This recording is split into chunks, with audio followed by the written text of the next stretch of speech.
Hello दोस्तों, स्वागत करता हूं आप सभी का अपने यूट्यूब चैनल अनूप स्टडी में। आज जो है कि हम लोग शुरू करने वाले हैं प्रश्न नंबर 7। और हाँ, प्रश्न नंबर 7 से हम लोग शुरू करेंगे और सभी प्रश्नों का सलूशन जो है कि देखने के लिए हमारे साथ जो है कि शुरू से लेकर अंत तक हमारे साथ जो है कि जुड़े रहेगा। और ये वीडियो आपको ज़्यादा पसंद आती है तो इस वीडियो को लाइक कर दीजिएगा और अपने दोस्तों में ज़्यादा ज़्यादा शेयर भी कर दीजिएगा। तो इस वीडियो में मैं लेकर चलूँगा आपको जो है कि प्रश्न नंबर जो है आपका 7 से लेकर के जो है कि 11 तक के प्रश्नों का सॉल्यूशन मैं इस वीडियो में आपको कराने वाला हूं। तो प्रश्न नंबर 7 से हम लोग शुरू करेंगे। तो देखिए, क्वेश्चन नंबर 7 है क्या, आपको स्क्रीन पे मैं इंडिकेट कर रहा हूं। स्क्रीन पे सही प्रश्न आपके जो है कि दिखाई देते हैं, तो आप वहां से देख सकते हैं। दिया है दो राशियों ए तथा बी, दो राशियां दी गई हैं। ए तथा बी का समांतर माध्य ए तथा गुणोत्तर माध्य जी। यदि ए संबंध जी बराबर 13 संबंध 12, तो ए संबंध बी का मान निकालिए, आपका कितना होगा। तो बहुत ही जो है कि ये अच्छा क्वेश्चन है, घबराने वाली बात नहीं है। आपको बिल्कुल जो है स्टेप बाय स्टेप जो है आपको समझ में आ जाएगा। देखिए, दिया है दो राशियों ए तथा बी। देखिए, यानी कि दो संख्याएं दिया गया है ना, दो संख्याएं ए तथा क्या है, बी है। आपका क्वेश्चन में ये तो दिया है कि दो संख्याएं हैं जो ए तथा क्या है, बी। प्रश्नानुसार क्या कह रहा है, ध्यान दीजिएगा। प्रश्न के अनुसार यदि हम लोग लेकर चलते हैं प्रश्नानुसार, तो कह रहा है कि जो समांतर माध्य है ए है, समांतर माध्य ए और गुणोत्तर माध्य जी है, यानी समांतर माध्य ए है, गुणोत्तर माध्य कितना है, जी। और आगे इनका अनुपात दिया हुआ है, तो एक ही बार में हम लोग अनुपात निकालेंगे। प्रश्नानुसार हम लोग लेंगे समानांतर माध्य ए बटा में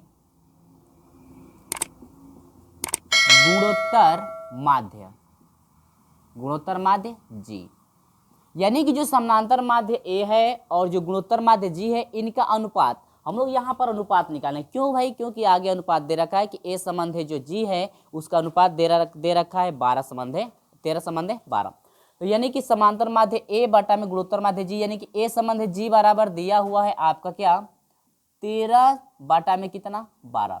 13 संबंध 12 का मतलब यह हुआ मेरे प्रिय छात्रों, 13 संबंध 12 का मतलब यह हुआ कि 13 बटा में 12, 13 बटा में क्या होगा, 12। ये चीज समझ में आ रही है ना। अब आपको पता ही है कि समांतर माध्य जो आपका दो संख्या ए और बी दिया गया है, तो समांतर माध्य का फार्मूला पता ही है कि समांतर माध्य होता है ए प्लस बी बटा में कितना, 2 बटा में गुणोत्तर माध्य पता ही है कि होता है कड़ी में ए और बी होता है, आपको पता है ये, हम लोग पहले भी पढ़ चुके हैं। ये हो जाएगा 13 बटा में कितना हो जाएगा, 12। क्या ये चीजें समझ में आ रही है। इसके बाद ये चला जाएगा क्योंकि इसका हर एक मान का पलटेंगे तो यह हो जाएगा आपका ए प्लस बी बटा में हो जाएगा 2 अंडर रूट क्या, ए बी इक्वल टू हो जाएगा 13 बटा में क्या, 12। और हाँ, एक चीज जरा यहाँ पर ध्यान से आप समझिएगा, यहाँ पर योगांतर अनुपात चलेगा। आपका क्या चलेगा, योगांतर अनुपात। तो योगांतर अनुपात से यदि आप लेते हैं तो ध्यान दीजिएगा कैसे आपका योगांतर अनुपात लग रहा है, ध्यान समझिएगा। प्रश्न नंबर 7 में यदि समझ जाते हैं तो योगांतर अनुपात भी जो है प्रश्न नंबर 8 में आपका उपयोग किया जाएगा। तो ध्यान दीजिए, इसमें ज्यादा गौर से समझिएगा। योगांतर अनुपात, तो युगांतर अनुपात कैसे अप्लाई किया जाता है मेरे प्रिय छात्रों, इस कंडीशन को आप जरा ध्यान समझिएगा। ऊपर अंश में है ए प्लस बी, तो आपको ए प्लस बी वैसे ही रखना है, ठीक है। जो हर में वैल्यू दिया गया है अंश में ले जा करके पूरे वैल्यू को जोड़ते हैं, 2ab। जो हर में वैल्यू दिया गया है अंश में उसको ले जा करके पूरे वैल्यू को क्या करते हैं, जोड़ते हैं। तो हर में आपका दिया था 2 अंडर रूट ए डॉट क्या, बी, तो ऊपर जोड़ दिए 2 under root A dot B, जोड़ दिया गया। अब सेम प्रोसेस, अंश वाला सेम नीचे आएगा, यानी कि यह a प्लस बी नीचे आ जाएगा। और सिर्फ यदि अंश में अब जोड़ा गया था, यानी कि 2 under root A dot B को जोड़ा गया है अंश में, अब हर में घटा देंगे, उसी को हर में क्या करेंगे, घटा देंगे।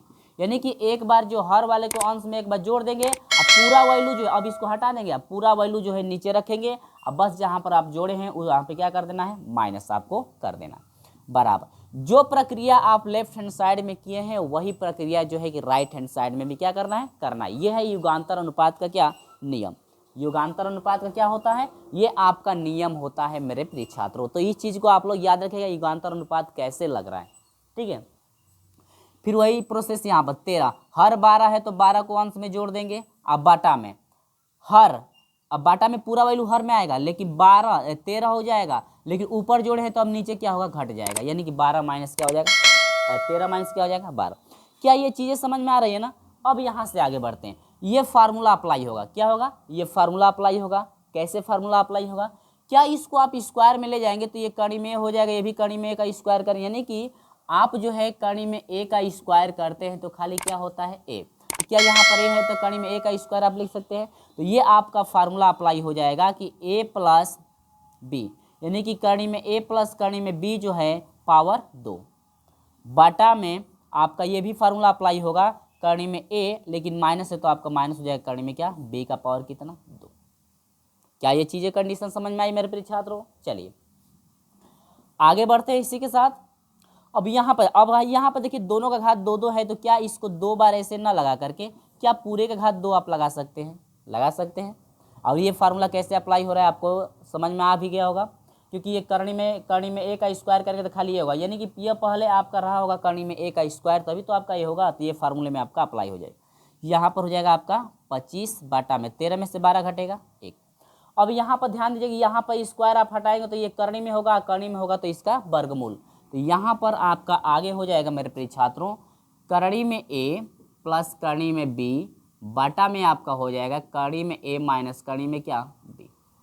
ठीक है, बराबर। यहाँ से आप स्क्वायर हटाएंगे तो ये करनी में हो जाएगा, ये करनी में 25 बटा में 1, आप 25 बटा में 1 का यदि वर्गमूल निकालेंगे मेरे प्रिय छात्रों तो 5 बटा में क्या हो जाएगा, 1।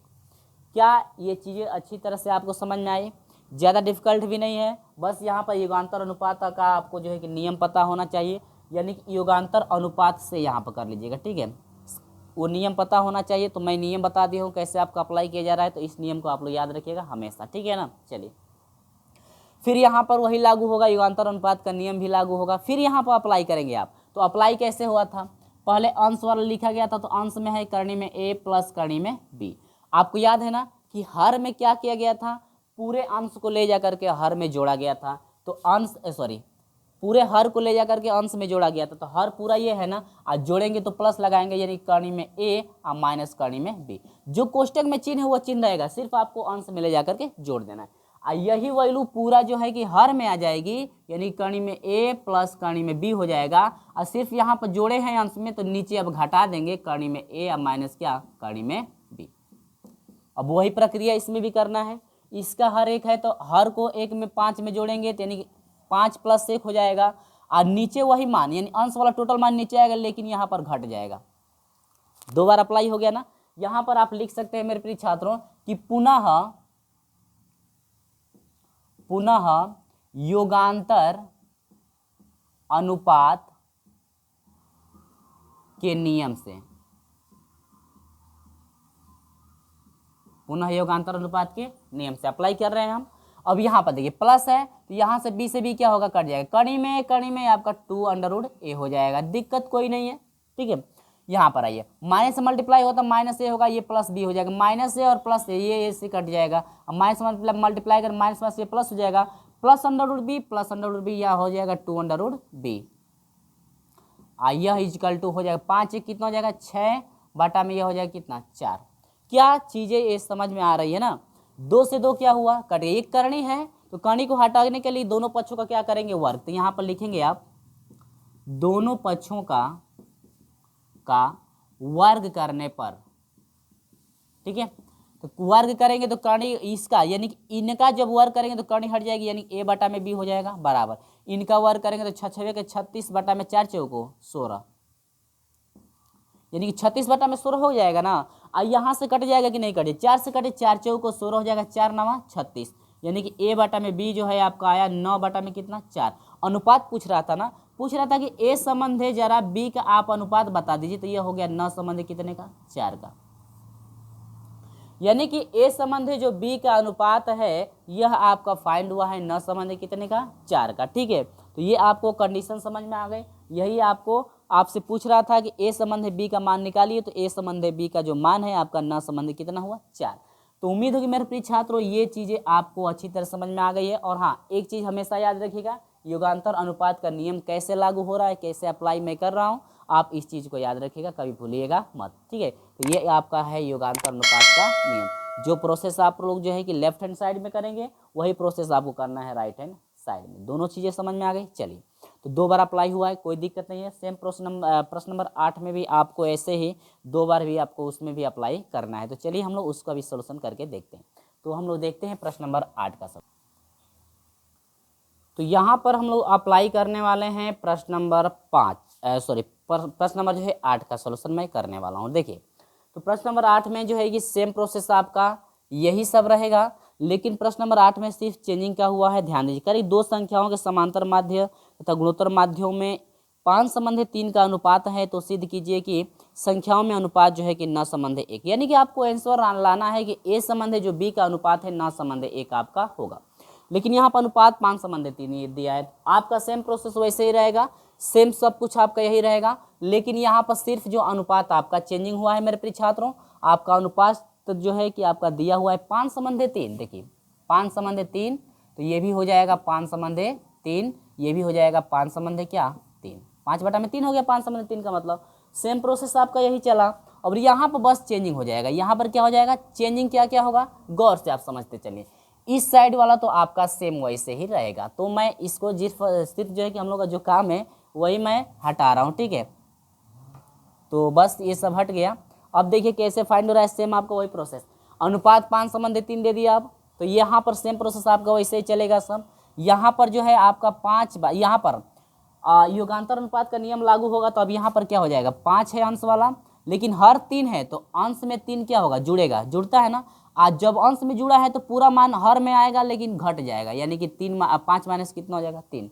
यही ना योगांतर अनुपात का नियम है कि अंश में आप हर को जोड़िए, आप पूरा अंश वाला लाइए हर में, एक बार जब ऊपर जोड़ रहे हैं तो आपका प्लस ऊपर में हो जाएगा और नीचे क्या हो जाएगा माइनस में, ठीक है। अब देखिए 5 3 8 हो जाएगा, ये हो जाएगा कितना 2, हाँ 2 हो जाएगा, ठीक है। अब यहाँ से आप स्क्वायर हटाएंगे तो ये करनी में होगा कि नहीं होगा, तो ये हो जाएगा करनी में 8 बटा में करनी में 2, दोनों करनी में होगा आंसर हर। अब 8 का वर्गमूल जब आप निकालेंगे तो आपका हो जाएगा 2 करनी में 2 होगा, आप बाटा में हर जो है आपका करनी में 2, करनी में 2 से करनी में 2 क्या होगा कट जाएगा, तो यहाँ पर आपका फाइंड हुआ 2 हर में हो गया 1।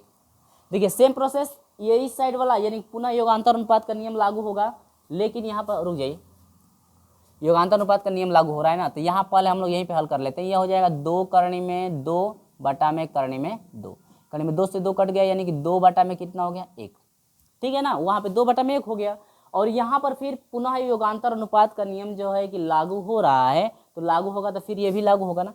इसमें हर वाले को अंश में जोड़ा गया है, तो यहाँ पर भी हर को अंश में जोड़िएगा 2 + 1 हो जाएगा। अब बाटा में घटा दीजिए नीचे, यानी कि 2 माइनस क्या हो जाएगा 1। ये प्रोसेस समझ में आई बात, इसमें ज़्यादा हम लोग को हल नहीं करना था। अब ये हो जाएगा 2 1 कितना हो जाएगा 3, बाटा में 2 में से घटा 1। अब दोनों पक्षों का वर्ग करने पर, तो इसका वर्ग किए हैं तो कड़ी हट गई है, ठीक है। इसका जब वर्ग करें 3 बटा में 1 का वर्ग करेंगे तो 9 बटा में कितना हो जाएगा 1, यानी कि यह टोटल जो मान फाइंड हुआ, यानी कि अनुपात की बात करते ए संबंध बी का जो अनुपात है आया 9 संबंध कितने का 1 का। ये आपका क्या फाइंड हुआ है आंसर। क्या ये सब चीज़ें समझ में आई ना, ठीक है। तो ये प्रोसेस रहा सेम जो है प्रश्न नंबर 8 का भी, जैसे जो है कि मैं प्रश्न नंबर 7 को हल कराया हूँ। तो प्रश्न नंबर 7 में यदि आप थोड़ा सा समझ जाते हैं तो 8 में बिल्कुल आपको अच्छी तरह समझ में आ गया होगा कि कैसे जो है कि मैं सॉल्यूशन करा रहा हूँ बार बार। तो चलिए इसी के साथ मैं आपको लेकर चलता हूँ प्रश्न नंबर 9 में। तो प्रश्न नंबर 9 का प्रोसेस थोड़ा आपका लेंदी है, इसमें थोड़ा टाइम आपका लगेगा क्योंकि आपके कई समीकरण आपके बनने वाले हैं, क्योंकि इसमें जो है 3 गुणोत्तर माध्य समांतर माध्य भी दिया है, 3 दिया हुआ है। इसमें x y z तीनों का मान फाइंड करना है, तो आपको मान फाइंड करने वाला जो भी आपका मान रहता है वो बहुत ही आपका प्रोसेस लेंदी होता है थोड़ा। तो इसमें 5-6 समीकरण आपके बनेंगे, तो इसमें ज़्यादा समय लगने वाला है। तो शुरू से लेकर जो है अंत तक जुड़े रहिए, ताकि ये जो प्रश्न नंबर 9 मैं समझाऊंगा आपको स्टेप बाय स्टेप अच्छी तरह समझ में आ जाए, ठीक है। तो चलिए इसी के साथ मैं बढ़ता हूँ आपको लेकर के प्रश्न नंबर 9 की तरफ। तो देखिए प्रश्न नंबर 9 में आपको करना क्या है, जरा गौर से आप समझते रहिए। तो कह रहा है कि संख्याएं x y z गुणोत्तर श्रेणी में है तथा x, y + z, z समांतर श्रेणी में है। यदि x + y + z बराबर जो है कि आपका 14 है, तो x y z का मान निकालिए। बहुत ही अच्छा क्वेश्चन है, और लेकिन हाँ हम लोग मान फाइंड करेंगे तो इसमें ज़्यादा आपका समय लगेगा, तो हमारे साथ जो है जुड़े रहिएगा। और ये वीडियो आपको पसंद आ रही है ज़्यादा तो इस वीडियो को जो है कि लाइक कर दीजिएगा। देखिए संख्याएं दिया हुआ है, कह रहे कि x, y, क्या z किस श्रेणी में है गुणोत्तर श्रेणी में। गुणोत्तर श्रेणी है समांतर श्रेणी? गुणोत्तर श्रेणी में है। किसमें है? गुणोत्तर श्रेणी में। तो आपको पता होगा कि कोई भी जो श्रेणी होती है ना, गुणोत्तर श्रेणी में तभी होती है जब उसका सारू जो अनुपात है बराबर हो। तो सारू अनुपात बराबर होगा, यानी कि पहला ये है, ये दूसरा है, आपका ये तीसरा है, ठीक है। तो सारू अनुपात कैसे निकालते हैं? दूसरे में पहले से भाग, तीसरे में दूसरे से भाग, तो सारू अनुपात इक्वल होना चाहिए। गुणोत्तर श्रेणी में जब ये गुणोत्तर श्रेणी में दिया है, इसका मतलब कि जो सारू अनुपात है, सारू अनुपात तो बराबर होगा ना। तो यहाँ पर हो जाएगा y बटा में x बराबर z बटा में क्या? y। तीन को मल्टीप्लाई करा देंगे तो ये आपका मिलेगा y स्क्वायर बराबर हो जाएगा x इंटू जेड। ये बना इक्वेशन नंबर आपका फर्स्ट। इक्वेशन नंबर कितना बना मेरे प्रिय छात्रों? आपका फर्स्ट बना, ठीक है। ये चीज समझ में आ गई। दूसरी बार क्या कह रहा है? कह रहा है कि x कामा वाई प्लस, यानी कि दे रहा है कि x कामा वाई प्लस 1, ठीक है, ये जो दे रहा है। और तीसरा दिया हुआ है आपका z। z किस में है? समानांतर। किस श्रेणी में है? समानांतर श्रेणी में है। तो आपको पता ही होगा कि कोई भी श्रेणी है समानांतर श्रेणी में तभी होती है जब उसके बीच जो है अंतर आपका बराबर हो, यानी कि सारो अंतर यदि d का मान यदि बराबर हो तो श्रेणी समांतर श्रेणी में होती है। तो ये समांतर श्रेणी में दिया हुआ है, तो इसका मतलब इस सारो अंतर इसका समान होगा। यानी कि सारो अंतर कैसे निकालते हैं? ये पहला है, ये दूसरा है, ये क्या? तीसरा। यानी कि आपका दूसरे में से पहले को घटाते हैं, तीसरे में से दूसरे को घटाते हैं, तो सारो अंतर आपका इक्वल आता है, ठीक है। तो यहाँ पर उसी के अनुसार जब समांतर श्रेणी में दिया है तो हम लोग लिख सकते हैं कि y प्लस 1 जो है इसका अंतर और x का, यानी कि इन दोनों का अंतर जो है बराबर होना चाहिए z माइनस आपका y प्लस किसके? 1 के, तभी तो ये समांतर श्रेणी में होगा। अब आइए y प्लस 1 माइनस x बराबर ये हो जाएगा y माइनस वाई माइनस 1, नहीं z है ना, ये सभी को एक तरफ कीजिए, अंकों को एक तरफ कीजिए, तो यहाँ पर हो जाएगा y प्लस वाई, यहाँ पर z है ना, तो पहले x को रख दीजिए x और माइनस क्या? z। सजा सकते हैं तो मैं डिवाइड अभी कर दे रहा हूँ, अभी ध्यान दीजिएगा। -1 इधर है, इधर प्लस इधर जाएगा तो -1, तो ये y/2 हो जाएगा, यानी 2y minus x minus y equal to हो जाएगा -2। सजा दीजिए, और यानी कि यहाँ से ये आ गया तो आप इसको हटा करके एक ही बार लिख सकते हैं, ज़्यादा प्रोसेस ना बढ़े तो आप लिख सकते हैं -x माइनस वाई और प्लस 2y बरा सॉरी -x z होना चाहिए ना, रुकिए ये मिस्टेक हो गया। पहले x को रखिए, ठीक है, इसके बाद y को रखिए, फिर y को इधर लाइए तो प्लस y हो जाएगा, इसके बाद z को लाइए तो माइनस z हो जाएगा। सजा कर ले रहा हूँ, -1 ये प्लस में इधर जाएगा तो -1, ठीक है। अब यहाँ पर देखिए -x हो जाएगा, y आपका प्लस 2y हो जाएगा, आप माइनस z बराबर कितना हो जाएगा? -2। माइनस में सभी से गुणा कर दीजिए तो x माइनस 2y और प्लस z आपका हो जाएगा बराबर कितना? 2। समीकरण नंबर क्या बन गया? 2। तो आप जो है आप इतना नहीं करना चाहते रफ कार्य करके निकाल सकते हैं, इसके बाद डायरेक्ट आप यहाँ पर पुट कर सकते हैं, तो मैं विस्तार से आपको समझा दिया हूँ, ठीक है। तो ये आपका बन गया समीकरण नंबर 2। तीसरा कहाँ से बनेगा? क्वेश्चन में दिया हुआ है कि x प्लस वाई, यानी x plus y plus z बराबर दिया हुआ है कितना? 14। समीकरण नंबर कितना? 3। अब दोनों समीकरणों को हल कर दिए, यानी समीकरण 2 और समीकरण 3 से, समीकरण 2 व 3 से। तो समीकरण 2 व 3 को यदि हल करते हैं तो यहाँ पर देखिए यही दोनों है ना, तो यहाँ पर लिखेंगे हम लोग घटाने पर। क्या लिखेंगे? घटाने पर। क्यों घटाने पर लिख रहे हैं? जोड़ने पर क्यों नहीं लिख रहे हैं? क्योंकि घटाने पर लिखेंगे तो x और z आसानी से आपके कट जाएंगे, y का मान हम लोग निकाल सकते हैं। तो यहाँ पर x का मान आपका माइनस हो जाएगा, ये माइनस, ये भी माइनस, ये भी माइनस, ठीक है।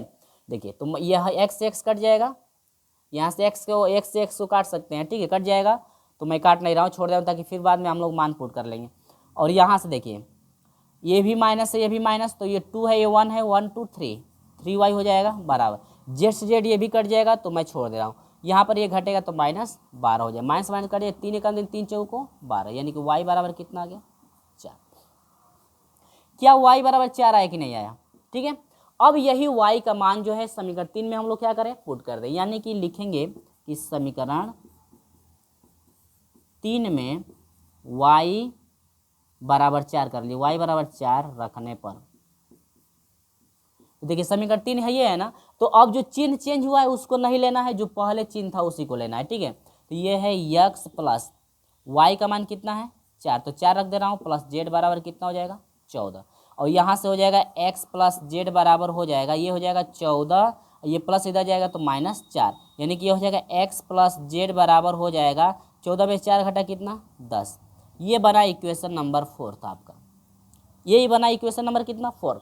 क्या ये सब चीज़ें आपको समझ में आ रही है ना, स्टेप बाय स्टेप यहाँ पर दिख रहा होगा, ठीक है। यानी एक्स प्लस जेड बराबर आपका हो गया 10, ये सब चीज़ें समझ में आ गई ना। अब यहाँ पर देखिएगा y का मान अब हम लोग समीकरण नंबर 1 में रखते हैं, तो यहाँ पर लिख दे, यहीं पे मैं रख दे रहा हूँ, ठीक है। समीकरण 1 में y बराबर कितना आ रहा था 4 ना, y बराबर 4 रखने पर तो रख दीजिए। तो यहाँ पर वाई स्क्वायर है, तो यहाँ मैं लिख दे रहा हूँ पहले वाई स्क्वायर बराबर है यक्स इंटू जेड, तो वाई का मान 4 रखेंगे, 4 का स्क्वायर करें 4 चौको 16 हो जाएगा एक्स इंटू जेड। ये बना इक्वेशन नंबर 5, ठीक है।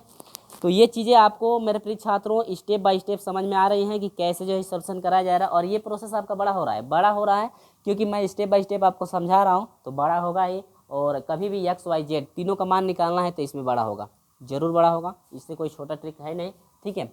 चलिए तो आगे बढ़ते हैं, कैसे करना है। अब यहाँ से आपको एक फार्मूला ले लेना है, यानी कि अब यहाँ से लिख सकते हैं, अब यहाँ से हम लोग यक्स माइनस जेड का स्क्वायर हम लोग कर सकते हैं, यक्स माइनस जेड का स्क्वायर कर सकते हैं। और करेंगे तो आपका ये क्या एक्स माइनस वाई जेड का यक्स माइनस जेड का स्क्वायर है, तो इसको हम लोग लिख सकते हैं ऐसे यक्स प्लस जेड का स्क्वायर माइनस 4x जेड।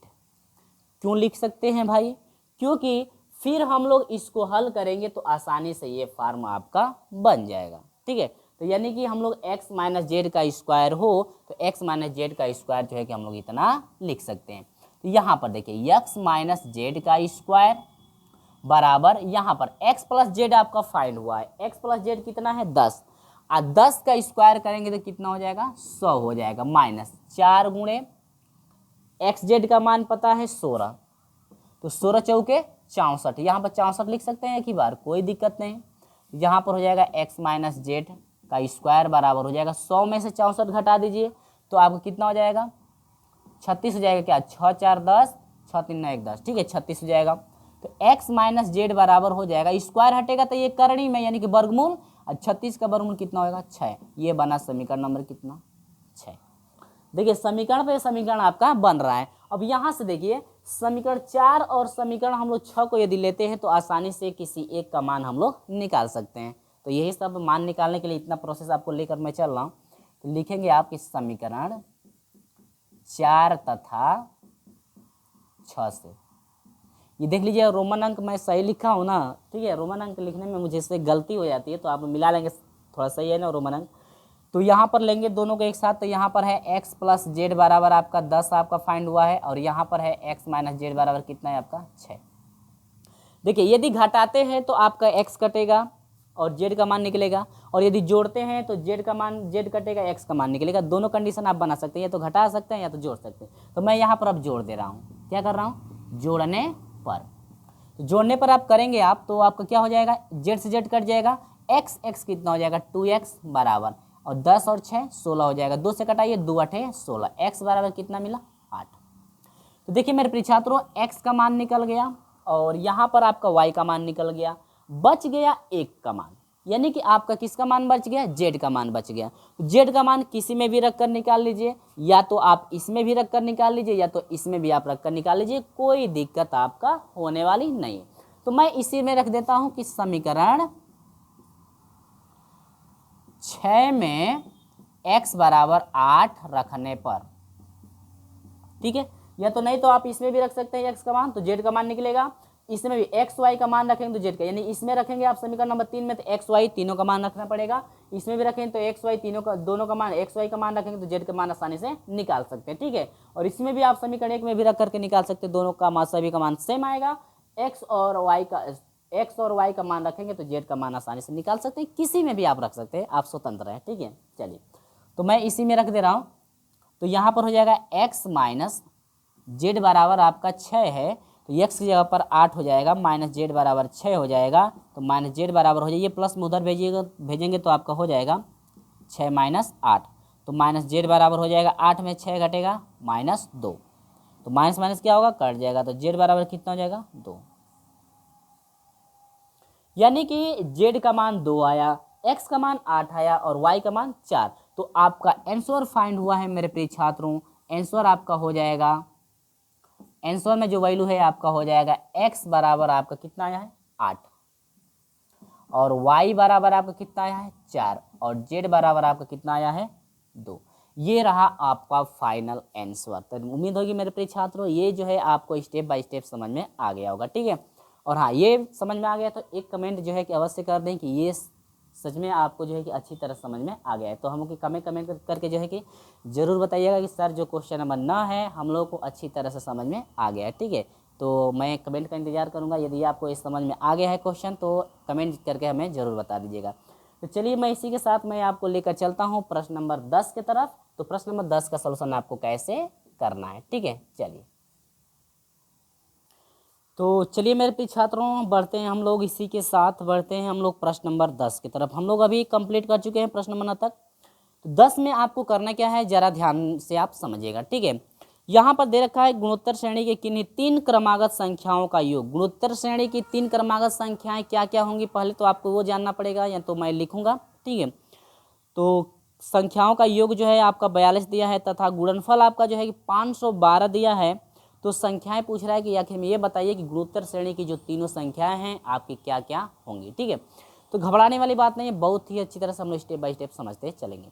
तो चलिए यहाँ पर गुणोत्तर श्रेणी की 3 संख्याएं, क्रमागत 3 संख्याएं, देखिए मैं सभी को लिख दे रहा हूँ ताकि आप लोग याद रखेंगे। 3 क्रमागत संख्याएं आपकी होती हैं, 3 क्रमागत संख्याएं होती हैं आपकी a/r, एक ए होता है, एक होता है AR²। ये 3 गुणोत्तर श्रेणी की 3 क्रमागत संख्याएं हैं, ठीक है। इसके बाद सॉरी आर है, AR है, स्क्वायर नहीं, ठीक है। 3 क्रमागत संख्याएं होंगी गुणोत्तर श्रेणी के। यदि 4 पूछता है, गुणोत्तर श्रेणी की 4 क्रमागत संख्याएं पूछता है तो आपका हो जाएगा मेरे प्रिय छात्रों 1/r3 कामा 1/1r हो जाएगा। मैं लिख दे रहा हूँ, आपका बुक में दिया हुआ है। और इसके बाद दिया हुआ है AR दिया हुआ है और AR का पावर क्या Q। ये कितने के लिए है 4 कहेगा तो 4 के लिए है ये मेरे प्रिय छात्रों, ठीक है। कितने के लिए है मेरे प्रिय छात्रों 4 के लिए है,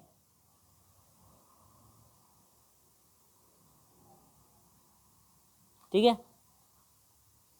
और आगे दे रखा है 5 संख्याएं दी गई हों तो 5 संख्याओं के लिए क्या क्या करना पड़ेगा, ध्यान से आप समझते रहिए। तो 5 संख्याएं आपकी दी गई हो तो आहा 5 के लिए आपका हो जाएगा, 5 के लिए आपका हो जाएगा, ये आप मैं लिख दे रहा हूँ। 5 के लिए आपका दिया हुआ है a/r² और a/r हो जाएगा, a हो जाएगा, AR हो जाएगा और AR क्या हो जाएगा स्क्वायर, ठीक है। ये आपकी सब चीज़ें हैं जो आपका 4, 3, 5 आपके दिए गए। तो ये सब चीज़ें आप लोग याद रखिए, जो कि आपके बुक में भी दिया होगा। तो आप कोई भी संख्याएं मान सकते हैं, जरूरी नहीं है कि यही आप ले सकते हैं, कोई भी अदरवाइज दूसरी भी संख्या ले सकते हैं। लेकिन हाँ, कोई भी आप संख्या लेंगे ना तो वो गुणोत्तर श्रेणी में आपके होने चाहिए। तो गुणोत्तर श्रेणी में आप ये नहीं लेना चाहते हैं तो कोई और भी आप बना सकते हैं। तो चलिए मैं इसको हटा देता हूँ, या आप वैसे भी ले सकते हैं, ऐसे भी ले सकते हैं, ए ले सकते हैं, AR ले सकते हैं, AR² ले सकते हैं, AR का पावर Q ले सकते हैं, AR का पावर क्या 4। तो जैसे आपका गुणोत्तर श्रेणी में 5 पूछता है तो 1, 2, 3, 4, 5। देखिए इनका जो प्रथम पद ए है, सार अनुपात हमेशा लगातार बराबर आ रहा है। तो आप ये भी ले सकते हैं 5 के लिए, और 2 के लिए ये भी ले सकते हैं, ए हो जाएगा, AR हो जाएगा, 2 के लिए ये ले सकते हैं, 3 के लिए AR²। यहाँ तक आप 3 के लिए आ सकते हैं। तो मेरे प्रिय छात्रों जो भी आपको समझ में आ रहा है उसी तरह से आप लोग निकाल लेंगे, ठीक है ना, घबराने वाली बात नहीं है, आप ऐसे भी लिख सकते हैं। तो चलिए मैं इसको हटा देता हूँ, लेकिन हाँ वास्तव में जो फार्मूला है आप उसी पे चलिएगा, अदरवाइज दूसरा ले, ठीक ना। इसे भी आप लोग हल कर लेंगे, कोई दिक्कत होने वाली नहीं। तो वैसे भी आपका हल हो जाएगा, ठीक है ना। तो चलिए इसी के साथ 10वां नंबर में करें 3 क्रमागत संख्याएं आपको लेना है। तो मैं फार्मूले के अनुसार जो आपके बुक में दिया है मैं वही लेकर चल रहा हूँ। तो यहाँ पर गुणोत्तर श्रेणी के लिख रहा हूँ, गुणोत्तर श्रेणी के दिया है किन्हें 3 क्रमागत दिया ना, गुणोत्तर श्रेणी के 3 क्रमागत संख्याएं, ठीक है। तो 3 क्रमागत संख्याएं लेंगे तो 3 क्रमागत संख्याएं a बटा में r हो जाएगी, एक a हो जाएगा और दूसरा हो जाएगा ar का क्या स्क्वायर, ar का क्या हो जाएगा स्क्वायर। तो आपको पता है कैसे फाइंड होता है, देखिए प्रथम पद a होता है ना और सार्वंतर क्या होता है r। तो आपको कभी भी सार्वंतर आप निकालना पड़ेगा तो पहले से दूसरे में क्या करते हैं भाग करते हैं सार्वनुपात r निकालने के लिए, ठीक ना। तो वैसे ही आपको जो है कि यहाँ पे फाइंड किया गया है। तो इसी के साथ बढ़ते हैं आगे, देखते हैं क्या होगा। तो श्रेणी गुणोत्तर श्रेणी के 3 क्रमागत संख्याएं आपकी, एक का a बटा में r हो जाएगा, दूसरा a हो जाएगा, तीसरा हो जाएगा ar, स्क्वायर नहीं है ar है, ये 3 हो गई ना। इसके बाद दिया है कि योगफल दिया हुआ है 42, तीनों का योग जो है कि 42 दिया हुआ है, ठीक है कोई दिक्कत नहीं है। गुणनफल आपका 512 दिया हुआ है, देखिए गुणनफल प्रश्नानुसार मैं लेकर चलो, प्रश्नानुसार करे तीनों का जो गुणनफल है, तीनों संख्याओं का गुणनफल पहले दिया हुआ है तो गुणनफल पहले निकाले, 1 बटा में r गुणे a गुणे क्या ए आर बराबर गुणनफल दिया हुआ है 500 कितना 12 दिया हुआ है, तो r से r कट जाएगा ए है तो यह हो जाएगा a का पावर क्यू बराबर हो जाएगा 512। और यह जो a बराबर है 512 जो q है 512 का यदि घनमूल निकालते हैं तो आपका हो जाएगा कितना 8, 512 घनमूल कितना हो जाएगा 8। क्या ये चीज़ समझ में आ गई ना आपको, ये चीज़ आपको अच्छी तरह से समझ में आ गई ना, ठीक है। चलिए इसके बाद आगे बढ़ते हैं, क्या दे रखा है देखिए ध्यान से। इसके बाद दिया हुआ है, पहले दिया हुआ था लेकिन बाद वाला मैं पहले ले रहा हूँ ताकि आसानी से एक का मान हम लोग पहले ही निकाल लें। इसके बाद दूसरी कंडीशन में दे रखा है, ये तो दूसरी कंडीशन थी, तो पहली कंडीशन में जो दे रहा है उसको दूसरा कंडीशन, यानी पुनः प्रश्नानुसार आप लेंगे तो ये पहली कंडीशन बना लीजिए, इसको सेकेंड दूसरी कंडीशन बना। दूसरी बार ये कह रहा है कि संख्याओं का योग, तीनों का योग यानी कि a बटा में r प्लस ए आर बराबर दिया हुआ है, तीनों का योग दिया हुआ है 42, तो 42 हम रख दिए, ठीक है। अब योग दिया है तो पहले जोड़ लीजिए, यानी कि 8 रखेंगे ना तो ये हो जाएगा 8 बटा में r प्लस ये हो जाएगा 8 प्लस ये हो जाएगा 8 r बराबर कितना हो जाएगा 42। 8 को भेज दीजिए उधर, ये हो जाएगा 8 प्लस 8 r हो जाएगा बटा में r हो जाएगा, और ये बराबर हो जाएगा 8 को इधर भेजेंगे तो 42 और माइनस 8, तो 42 में से 8 घटाएंगे तो कितना हो जाएगा 8 4 12 कितना 34 हो गया। यहाँ से इससे मल्टीप्लाई करेंगे तो 8 प्लस 8r स्क्वायर बराबर बटा में r बराबर कितना हो जाएगा 34, 34 होगा ना, 8 4 12 34, ठीक है। तो इसके बाद हम लोग मल्टीप्लाई तिर्यक करा देते हैं, तो तिर्यक मल्टीप्लाई आप कराएंगे तो ये हो जाएगा, सजा लीजिए पहले 8r स्क्वायर प्लस 8 बराबर ये हो जाएगा 34r, इसको इधर भेज दीजिए तो ये हो जाएगा 8r स्क्वायर, ये प्लस में इधर आएगा माइनस 34 हो जाएगा r, और ये हो जाएगा प्लस 8 बराबर कितना हो जाएगा 0। मैं एक बार यहाँ पर देखिए, इसमें सभी में जो है कि आप 2 से डिवाइड कर दीजिए, सभी में 2 से क्या कर दीजिए डिवाइड कर दीजिए, तो ये हो जाएगा 2 चौके 8 4r स्क्वायर, और ये हो जाएगा आपका 2 एकम 2 हो जाएगा 2 सते 14 17r हो जाएगा, और ये हो जाएगा आपका 4 बराबर कितना हो जाएगा 0। गलती हो रहा है, रुक जाइए। तो आपको करना है गुणनखंड, तो आपको गुणनखंड का ट्रिक पता ही होगा, मैं पढ़ाया हूँ पॉलिटेक्निक में, तो आपको पता ही होगा कि इससे इसमें मल्टीप्लाई करते हैं, 4 चौको 16 हो जाता है, और इसको 2 खंडों में तोड़िए, वहाँ पे 16 है ना, तो यहाँ पर देखिए यहाँ पर माइनस यहाँ प्लस है, तो इसका माइनस लगेगा इसका माइनस, दोनों का माइनस, जो भी 2 वैल्यू रहेंगे उन दोनों का माइनस होगा, तो माइनस होगा तो जुड़ेगा, जोड़ने पर आपका 16 होना चाहिए, गुणा करने पर आपका कितना होना चाहिए आपका जोड़ने पर आपका 17 होना चाहिए, गुणा करने पर 16। समझ में आई बात। तो जोड़ने पर आपका 17 गुणा करने पर 16 आपका होना चाहिए, यानी कि 16 एकम 16 16 और एक कितना हो जाएगा 17, 16 एकम 16 हो जाएगा, 16 और एक कितना हो जाएगा 17, होगा कि नहीं होगा। लेकिन एक कंडीशन समझने वाली बात यहाँ पर यह है कि यदि x स्क्वायर का आपका गुणांक हो तो इसमें गुणांक से भाग भी देते हैं, तो 4 गुणांक है तो 4 से इसमें भाग देना है, 4 से आपको इसमें भाग देना, कब जब आपका स्क्वायर वाला गुणांक होगा, तो r का स्क्वायर है तो r स्क्वायर का यदि गुणांक है तो गुणांक से भाग देंगे, नहीं रहता तो हम लोग वैसे ही निकाल लेंगे। तो यहाँ पर 4 चौको 16 4 हुआ, तो यहाँ से r बराबर हो जाएगा -4 है तो आप r का मान लेंगे तो +4, उल्टा चिन्ह लेते हैं, यहाँ पर -1 बटा में 4 है तो r बराबर हो जाएगा 1 बटा में कितना 4। r के कितने मान आ गए 2, तो जब r के 2 मान आ गए हैं तो जो श्रेणी बनेगी इस श्रेणी का भी कितना वैल्यू आएगा 2 वैल्यू आपके आएंगे, यानी आंसर भी आपके 2 आएंगे, ठीक है। तो यहाँ पर हम लिखते हैं अब कि r बराबर 4 तथा a बराबर कितना है 8 पर 3 संख्याएं, यही ना गुणोत्तर श्रेणी की 3 संख्या लिखे पूछ रहा है, तो यहाँ पर लिख लीजिए पर गुणोत्तर श्रेणी की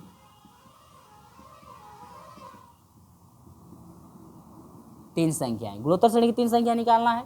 जबकि आपका फार्मूला अप्लाई कर दिया गया है, ए बटा में आर है, दूसरा है ए और तीसरा है ए आर। बस रखिए ए का मान कितना है 8 बटा में आर का मान कितना है 4 कामा ए का मान है 8, ए का मान है 8 गुणे 4 का मान कितना है, आर का मान कितना है 4। तो ये 4 दूनी के 8 यानी कि ये 2 हो जाएगा, 8 हो जाएगा और 8 8 64। तो ये आपका फाइंड हुआ एक श्रेणी बनी, यानी गुणोत्तर श्रेणी के पद जो है 3 आपके ये भी हो सकते हैं। ठीक है, दूसरी कंडीशन क्या है, जरा दूसरी कंडीशन भी आपको समझ लीजिए। तो ये तो आपका r बराबर 4 हुआ, a बराबर 8 हुआ, लेकिन दूसरी कंडीशन ये है कि r बराबर 1 बटा में 4 पुट किया जाए और तथा जो है a बराबर कितना पुट करना पड़ेगा 8, क्योंकि दोनों कंडीशन में आपका a का तो काम एक ही है, लेकिन r का काम 2 है। तो एक r यानी एक r जो है r बराबर 4 पर निकालेंगे, a बराबर 1 रखना पड़ेगा, तो श्रेणी आपकी मिल गई। एक r बराबर 1 बटा में 4 निकालेंगे और a जो है आपका वही रहेगा, क्योंकि आपका a का मान एक ही आया है ना, तो a का वही रहेगा। पर गुणोत्तर श्रेणी के 3 संख्याएं,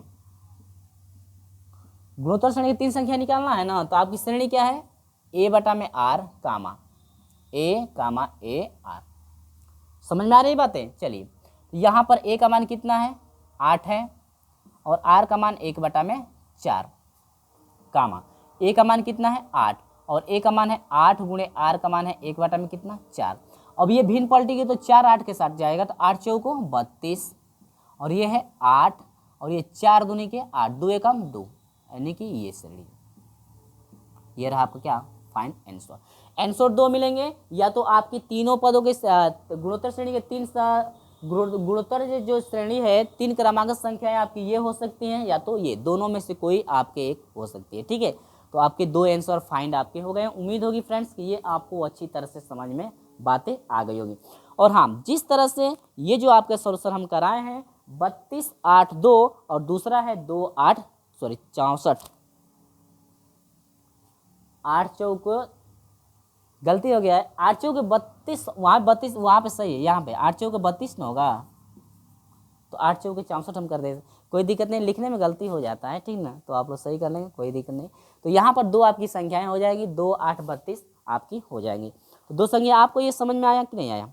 दोनों संख्याएं समझ में आ गई है, और ये आपको अच्छी तरह समझ में आ गया तो कमेंट द्वारा जरूर बता दें कि ये चीज़ समझ में आ गई है, हमें कमेंट करके ज़रूर बता दीजिएगा। ठीक है, कि ये प्रश्न आपको अच्छी तरह समझ में आ गया है।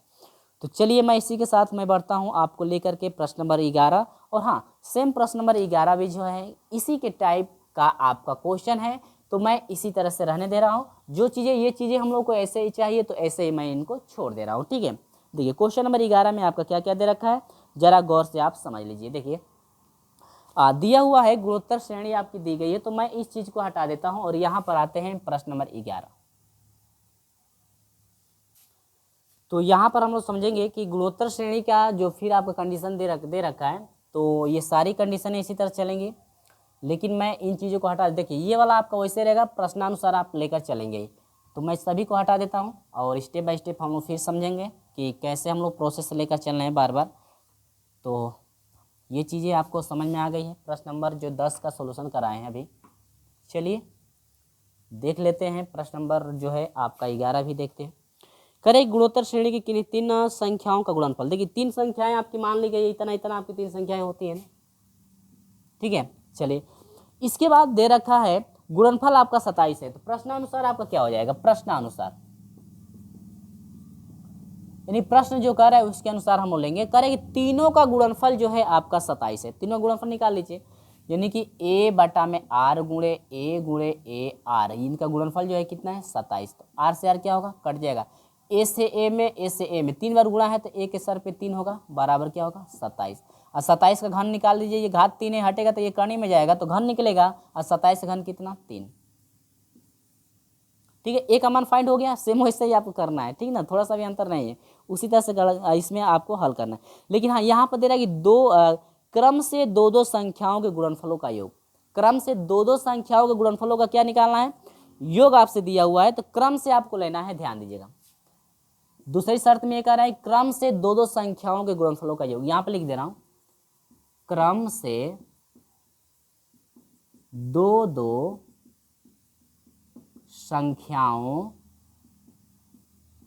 के गुणनफलों का योग। क्रम से दो दो संख्याओं के जो गुणनफलों का योग है, आपका योग दिया हुआ है कितना 39। आपका योग कितना दिया हुआ है 39 दिया हुआ है। तो चलिए क्रम से कीजिए। क्रम का मतलब इसका इसमें गुणा प्लस लगाना है, इसका इसमें गुणा प्लस लगाना है, इसका इसमें गुणा प्लस लगाना है, तो बस वही क्रम से हो गया। तो आपका हो जाएगा ए बटा में आर गुणे ए, ठीक है, प्लस इसके बाद ए गुणे A R question one plus फिर ए आर गुणे ए बटा में आर बराबर अब कितना है 39। तो आर से आर कट गया और यहाँ पर आप ए का मान पुट करेंगे, तो यहाँ पर ए का मान पुट करेंगे 3 बटा में आर गुणे आपका 3 हो जाएगा प्लस आप डायरेक्ट मल्टीप्लाई करके रख भी सकते हैं, तो चलिए मैं रख देता हूँ, कोई दिक्कत नहीं। तो ए का मान 3, ए का मान 3, 3 तिली के 9, 9 बटा में आर हो जाएगा प्लस ए का मान 3, ए का मान 3, 3 तिली के 9, 9 और आर हो जाएगा बराबर 3 तिली के 9 प्लस कितना हो जाएगा 9 बराबर कितना हो जाएगा 39। क्या कंडीशन समझ में आ रही है ना? कंडीशन ये तो आपको समझ में आ रही होगी। तो 9 को इधर भेजिए, इससे इसमें मल्टीप्लाई कर देंगे क्योंकि ये आर है, तो इससे इसमें मल्टीप्लाई कर दीजिए, यानी कि ये हो जाएगा 9 प्लस 9 आर स्क्वायर बटा में क्या हो जाएगा आर बराबर ये है आपका 39 और ये प्लस इधर आएगा तो माइनस 9। 39 में से 9 घटा कितना हो गया आपका 30 हुआ कि नहीं हुआ, ठीक है। यहाँ से 3 मल्टीप्लाई करा दीजिए, तो 1 से मल्टीप्लाई करेंगे तो ये हो जाएगा 9 आर स्क्वायर और प्लस इसको लिख दीजिए प्लस 9, फिर इससे इसमें करेंगे तो आपका हो जाएगा 30 आर हो जाएगा। इसको इधर सभी को एक तरफ कीजिए, 9 आर स्क्वायर ये वाला माइनस में है, प्लस में इधर आएगा तो माइनस 30 हो जाएगा आर और ये हो जाएगा प्लस 9 बराबर कितना 0। 3 से सभी को कटा दीजिए, 3 से सभी को क्या कीजिए कटा दीजिए, 3 से सभी को कटाएंगे तो क्या मिलेगा देखिए 3 तिली के 9 आर स्क्वायर, नहीं 3 तिली के 9 3 आर स्क्वायर माइनस 3 को कटाएंगे 3 से तो ये हो जाएगा 10 आर होगा ना, अब प्लस ये हो जाएगा 3 तिली के 9 3 बराबर कितना 0। कंडीशन समझ में आ रही है ना? अब इसके बाद वही सेम प्रोसेस गुणनखंड वाला नियम भी बताए हैं। गुणांक है तो गुणांक से गुणा करेंगे 3 तिली के 9, गुणा करने पर 9 और ये माइनस है ये प्लस है तो जुटेगा, यानी कि दोनों का माइनस होगा, तो जोड़ने पर आपका 10 गुणा करने पर 9, तो आपका 9 एकम 9 और 9 एक 10, यानी कि एक 9 होगा, दूसरा क्या होगा 1 हो जाएगा, दोनों का माइनस लगेगा। आर स्क्वायर का गुणांक है तो इसमें भी 3 से भाग, इसमें भी क से भाग 3 से, तो आर बराबर कितना मिलेगा कटा दी 3 तिली के 9 माइनस 3 आपका हो गया यहाँ पर, लेकिन आर को लेंगे चिन्ह अलग करके, यानी कि चिन्ह आपका चेंज, प्लस होगा तो माइनस, माइनस रहेगा तो प्लस 3 हो गया। और ये जो है आपका आर बराबर हो जाएगा माइनस 1/3 है तो यह हो जाएगा 1/3।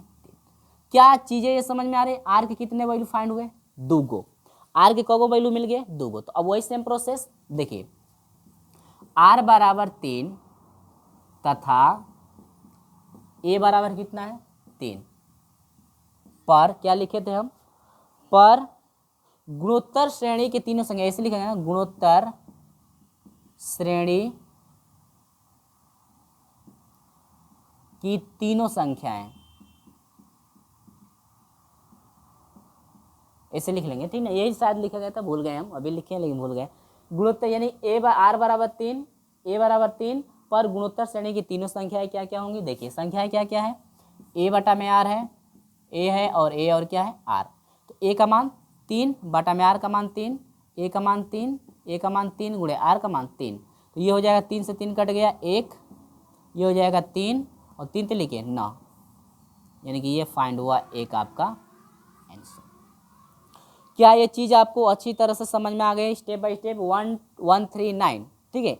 ये तो ये संख्याएं हो सकती हैं और या तो दूसरी संख्या क्या हो सकती है, फिर यहाँ पर लिखेंगे आर बराबर, पुनः यहाँ पर कर लीजिए, पुनः लिख लीजिएगा अच्छा रहेगा, पुनः आर बराबर 3, सॉरी आर बराबर 1/3 ना, 1/3 तथा ए बराबर 3 पर गुणोत्तर श्रेणी की तीनों संख्याएं, तीनों संख्याएं, तो गुणोत्तर श्रेणी की तीनों संख्याएं क्या क्या हो जाएंगी, पहली क्या, पहले फार्मूला लिखिए ए बटा में आर कामा ए हो जाएगा और ए आर, तो यहाँ पर रखिए ए का मान कितना है 3 बटा में आर का मान है 1/3, ए का मान 3, ए का मान 3 गुणे आर का मान है 1/3, 3 से 3 कट गया और 3 जो है इसके साथ चला है 3 तो लिखिए 9 कामा 3 कामा 1, या तो ये हो सकता है। क्या सब चीज़ें आपको अच्छी तरह से समझ में आ गई हैं? ठीक है, तो मेरे प्रिय छात्रों ये रहा 7 से लेकर के जो है कि आपके 11 तक के प्रश्नों का सोल्यूशन, और जो भी शेष प्रश्न आपके बचे हुए हैं इसका सोल्यूशन मैं अगले वीडियो में करा दूंगा, जो कि इस चैप्टर का वो आपका अंतिम वीडियो होगा और इस प्रश्नावली का भी वो आपका अंतिम जो है कि वीडियो होगा। और इसके साथ मैं जो है कि आपको लेकर चलूँगा अगले जो है कि अगले जो है कि अध्याय में, जो कि आपका बहुत ही अध्याय अच्छा है, आपका ज़्यादा समय भी उसमें नहीं लगेगा। तो ये आपका है प्रश्न नंबर 11 तक कंप्लीट हुआ। इसके बाद आपके जो है कि लगभग जो है कि आपके 4 प्रश्न बचे हुए हैं, 12, 13, 14 और क्या 15। तो उसका सलूशन जो है कि मैं अगले वीडियो में कराऊंगा, जो कि वह जो वीडियो आपका होगा इस जो है कि अध्याय का और इस प्रश्नावली का, वो जो है आपका अंतिम वीडियो होगा। तो दोस्तों इस वीडियो में जो भी मैं प्रश्नों का सलूशन कराया हूँ, यदि आपको अच्छी तरह से समझ में आया है तो हमें कमेंट करके ज़रूर बता दीजिएगा कि हाँ सर ये जो है आपका जो वीडियो था इसमें जो भी प्रश्न है हमें जो है कि अच्छी तरह समझ में आ गया है। ठीक है, तो चलिए दोस्तों मिलते हैं इसी के साथ हम लोग जो है कि अगले वीडियो में। और हाँ, इस वीडियो को ज़्यादा से ज़्यादा अपने दोस्तों में शेयर भी कर दीजिएगा। चलिए दोस्तों मिलते हैं आपसे अगले वीडियो में, तब तक के लिए बाय बाय।